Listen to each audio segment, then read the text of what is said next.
E aí, gente boa? Na aula de hoje nós vamos resolver algumas questões lá da seção dos exercícios propostos. Beleza? Vem comigo! O tanque de combustível de um automóvel flex estava cheio com uma mistura de 80% de gasolina e o restante de álcool. Após utilizar metade do tanque, seu proprietário completou com álcool apenas. Os percentuais da mistura de álcool e de gasolina nessa ordem ficaram sendo... Nós vamos considerar que a capacidade total do tanque seja de X litros. Então, X litros, ok? Diz que o tanque cheio, ou seja, um volume de X litros, é composto da seguinte forma. 80% desse volume é de gasolina. 80% dá um fator multiplicativo de 0,8. Então, vai ficar 0,8 de X é de gasolina, certo? Eu vou representar assim. E 20% de X é de álcool. Beleza? É de álcool. E aí, após consumir metade do combustível que está no tanque, então, o volume do tanque cai pela metade. Então, ao invés de X, a gente vai ter 1/2 de X.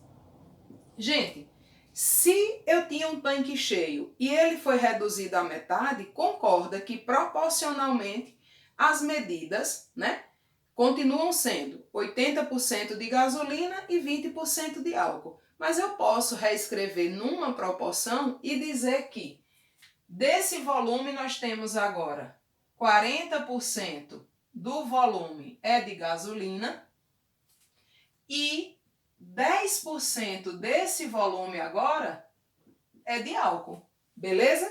E aí o dono do carro quer completar o tanque, ou seja, ele quer acrescentar 50% do volume. Só que esse volume ele coloca totalmente de álcool. Então, olha só, com o novo abastecimento o tanque fica cheio, então ele volta para X.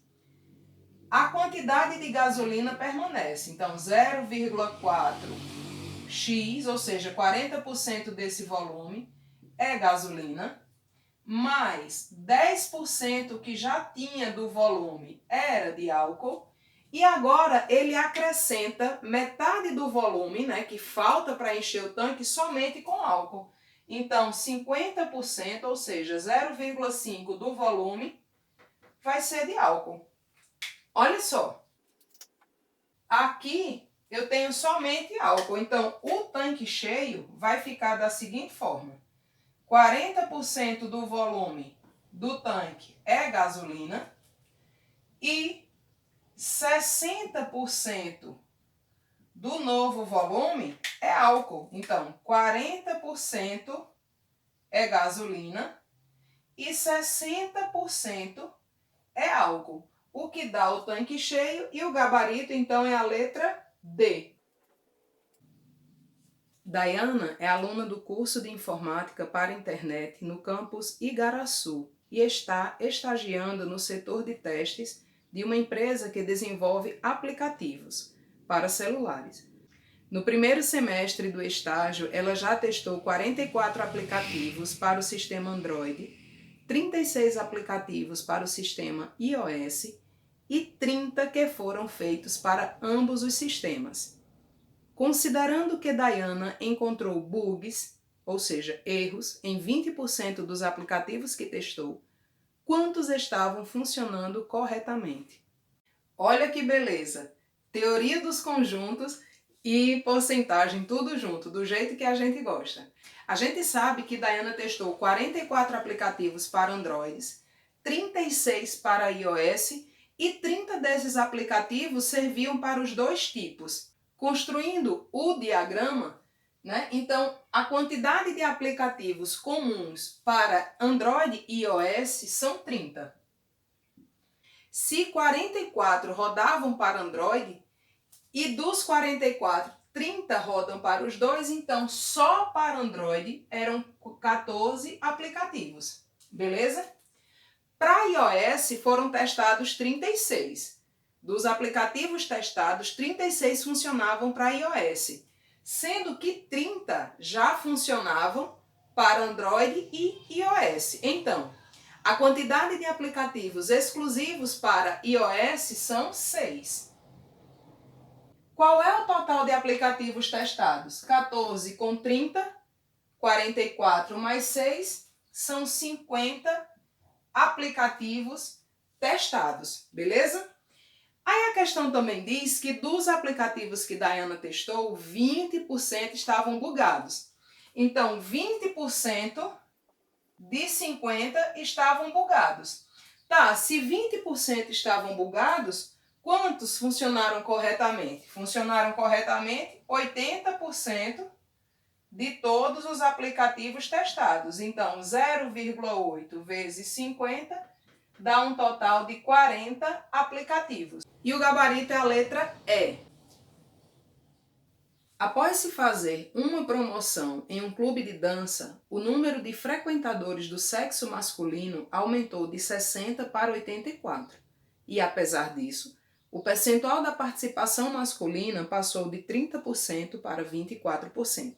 Considerando-se essas informações, é correto afirmar que o número de mulheres que frequentam esse clube após a promoção teve um aumento de... O que nós sabemos a princípio é que o número de frequentadores do sexo masculino antes da promoção eram 60 e após a promoção passaram a ser 84. E sabemos também que antes da promoção, esses 60 sócios do sexo masculino correspondiam a 30% do total de frequentadores do clube. E que após a promoção, esse novo número aí de 84 sócios do sexo masculino corresponde a 24% do total. Então vamos trabalhar com essas quantidades. Nós vamos considerar inicialmente que antes da promoção existiam um número N de frequentadores, certo? Então, esses 60 sócios do sexo masculino, isso aqui correspondia exatamente a 30% de N. Olha só, vamos trabalhar com proporcionalidade. Se 30% de N são 60, significa dizer que 10% de N, que é o total de sócios, corresponde a quanto? Se 10% é a terça parte de 30%, então nós vamos calcular a terça parte de 60, que é 20. Opa! Se 10% dos sócios são do sexo masculino e isso corresponde a 20, então significa dizer que 100% de N são 200 sócios. Beleza, então quer dizer que antes da promoção, o número de sócios do clube eram 200. Então vamos destacar valores aqui. Antes da promoção, eram 60 sócios do sexo masculino. Nós descobrimos que antes da promoção são 200 sócios ao todo. Dos 200, 60 são do sexo masculino, significa então dizer que 140, 200 menos 60, 140 sócios são do sexo feminino, beleza? Num segundo momento, nós vamos considerar que o total de frequentadores depois da promoção passa a ser X, certo? E nós sabemos que depois da promoção, o número de integrantes, de sócios do sexo masculino, que passou de 60 para 84. Esses 84 sócios correspondem a exatos 24% do novo total que a gente está nomeando de X, 24% de X. Para calcular esse valor de X, nós vamos fazer o seguinte, a gente pode fazer, 24% está para 84, assim como 100% está para X, beleza? Faz a regra de 3, façam as contas bem direitinho, a gente vai encontrar que X é igual a 350. Ou seja, antes da promoção tinha 200 sócios no clube, após a promoção passaram a ser 350. Desses 350, 84 são do sexo masculino. Quantos são do sexo feminino? Bom, a diferença, né? 350 menos 84. Isso vai dar igual a 266. Aí o que é que nós precisamos determinar? Qual é o percentual de aumento no número de mulheres? Nesse caso, nós vamos fazer o seguinte. Então, 266, que é o novo número de mulheres, dividido por 140, que era o número inicial, isso aqui dá 1,9. Gente, pelas aulas anteriores, nós sabemos que um fator multiplicativo, um fator de 1,9, isso corresponde a um aumento de 90%. 1,9 é 1 mais 0,9. E esse 0,9 indica exatamente 90%. E o gabarito é a letra D. Uma indústria consome mensalmente 150 metros cúbicos de certo reagente. Uma unidade dessa indústria passou a produzir esse reagente e, no primeiro mês de produção, produziu 10% do seu consumo mensal. Se a unidade aumenta a produção do reagente em 3 metros cúbicos por mês, quantos meses serão necessários, a partir do início da produção, para que a unidade produza em um único mês 70% do volume mensal desse reagente consumido pela indústria? Nós sabemos que essa indústria consome mensalmente 150 metros cúbicos de um tal reagente. Uma dessas unidades da indústria produziu no primeiro mês 10% do consumo total. E 10% do consumo total resulta em 15 metros cúbicos. Beleza. Nós precisamos determinar o mês em que essa unidade conseguirá produzir 70% do consumo total mensal, ok? Quanto é 70% de 150? 70% de 150 dá exatamente 105 metros cúbicos. Faz a continha aí, beleza? Então, olha só, considerando a produção mensal, né? Então, considerando a produção no primeiro mês, que foi de 15 metros cúbicos, mais quanto tempo para frente, se a cada mês são produzidos 3 metros cúbicos a mais, 3 vezes o número de meses será igual à produção de 70%, que são 105 metros cúbicos. Então, 3N é 105 menos 15, que dá 90. N, então, é 30. Beleza. N é 30. Desse modo, sendo N igual a 30, a gente precisa considerar aquele primeiro mês da produção. Beleza? Então, serão necessários 31 meses. Ou seja, no 31º mês, essa unidade da indústria será capaz de produzir 105 metros cúbicos do tal reagente. Ok? Sendo assim, o gabarito é a letra D. Um comerciante vende um produto a R$25. Ele tem um gasto mensal total de R$6.000.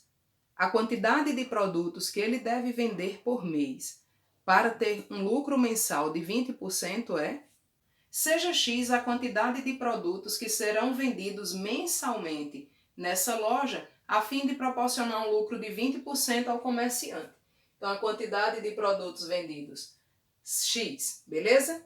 A receita, ou seja, o valor arrecadado com essa venda dos produtos, como cada unidade custa R$25, então a receita será de 25 vezes X reais. Mas a questão também diz que o comerciante tem uma despesa, ou seja, um custo mensal de R$6.000.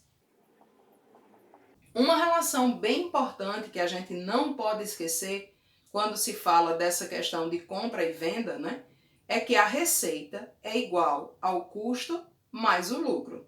Assim, como eu disse agora há pouco. Receita é igual a custo mais lucro.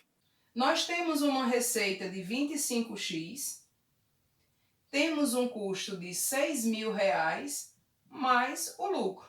Desse modo, podemos afirmar que o lucro é igual a 25x menos 6.000. Guarda essa informação aqui. Para gerar um lucro de 20%, significa dizer que deve haver uma relação de proporcionalidade entre o lucro e o custo do produto. A cada R$100 investidos, por exemplo, o comerciante precisa lucrar 20%. Então, olha como a gente vai escrever essa relação. Veja, entre o lucro e o custo, há uma relação de 20%, uma proporcionalidade. Então, a proporcionalidade de 2:10. Pelas informações do texto, nós temos que o lucro, que é 25x menos 6.000, está para o custo, que é quanto? 6.000. Assim como 2 está para 10. Temos aí uma proporção. E aí a gente aplica a propriedade fundamental das proporções, que o produto dos extremos é igual ao produto dos meios. E aí nós vamos ter 250x menos 60.000 é igual a 12.000. Separa os termos. 250x é igual a 72.000. O 250 que está multiplicando o x passa dividindo. Então, x é igual a 72.000 dividido por 250. E essa divisão dá exatamente 288. Ou seja, para que o comerciante tenha um lucro mensal de 20%, vendendo cada unidade de produto a R$25, ele precisa então, para garantir esse lucro, vender 288 unidades.